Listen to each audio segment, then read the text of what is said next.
बहुत पुरानी बात है। एक किसान के पास 2 बैल और एक गधा था।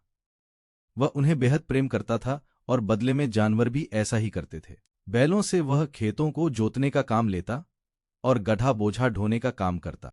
किसान को ईश्वर का यह वरदान प्राप्त था कि वह पशु पक्षियों की भाषा समझ लेता था। लेकिन यह वरदान तभी तक कायम रहना था जब तक किसान इसके विषय में किसी को बताएगा नहीं। यदि वह ऐसा करेगा तो तुरंत उसकी मृत्यु हो जाएगी। अतः किसान इस रहस्य को गुप्त ही रखता था। एक दिन शाम को किसान ने बाड़े में बंधे बैलों व गधे को बातें करते देखा। दिन भर के काम से थकाहारा एक बैल कह रहा था, मित्र गधे, तुम खुशकिस्मत हो जो तुम्हें रोज कड़ी मेहनत नहीं करनी पड़ती।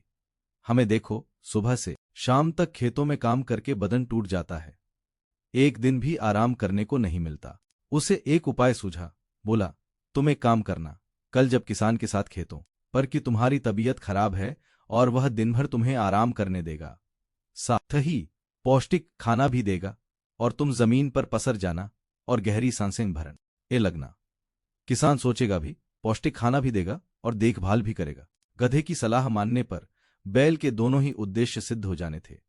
उसे आराम भी करने को मिल जाता और बढ़िया खाने को ही। गधे का यह सुझाव लाजवाब जरूर था, पर वे नहीं जानते थे कि किसान ने उनकी बातचीत सुन ली है और यह भी सोच लिया है कि अब क्या करना है। किसान ने सब कुछ जानते हुए भी रोज की तरह अगले दिन भी बैलों को खेतों में ले जाकर हल में जोत दिया लगा।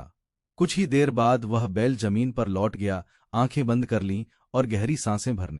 लेकिन किसान जानता था कि गधे की सलाह पर बैल बीमारी का नाटक कर रहा है। बैल तो चाहता ही था कि ऐसा हो। वह मन ही मन खुश होता, गधे को धन्यवाद देता, बाड़े की ओर चल दिया। किसान बैल को बाड़े में ले आया और गधे को लेकर खेतों की ओर चल दिया। वहां पहुंचकर उसने उसे हल में जोत दिया और बोला, मेरे प्यारे गधे, आज अचानक एक बैल बीमार पड़ गया है। ऐसे में तुम्हारा फर्ज बनता है कि उसकी जगह तुम हल खींचो। अपने मालिक की सेवा करनी तुम्हें भी आनी चाहिए। दिन भर वह हल में जुटा रहा। गधे ने पहले कभी हल तो चलाया नहीं था, सो वह थककर चूर हो गया था। शाम को जब गधा बाड़े में पहुंचा तो गुस्से से उबल रहा था। उसने बैल से कहा, सब तुम्हारी वजह से हुआ।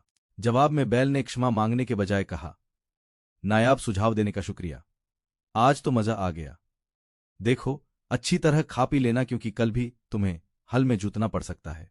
बैल का ऐसा व्यवहार देख गधा हक्का बक्का रह गए। ऐसा सोचते हुए उसे एक और उपाय सूझा जिसमें उसके मुताबिक कहीं से कोई छेद नहीं। फिर वह बैल के पास गया और गंभीर मुद्रा बनाकर उदास स्वर में बोला, चूंकि तुम मेरे अच्छे मित्र हो इसलिए तुम्हारी जगह खेत जोतने में मुझे कोई आपत्ति नहीं। लेकिन क्या मित्र? बैल ने पूछा। गधा बोला, मुझे तुम्हारे बारे में सोचकर दुख होता है। आज दिन में किसान अपनी पत्नी से कह रहा था कि वह तुम्हें बेच देगा क्योंकि तुम बूढ़े हो चुके हो और काम भी नहीं करते।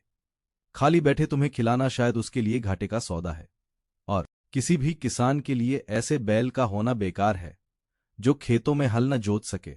सुनकर बैल भौचक्का रह गया।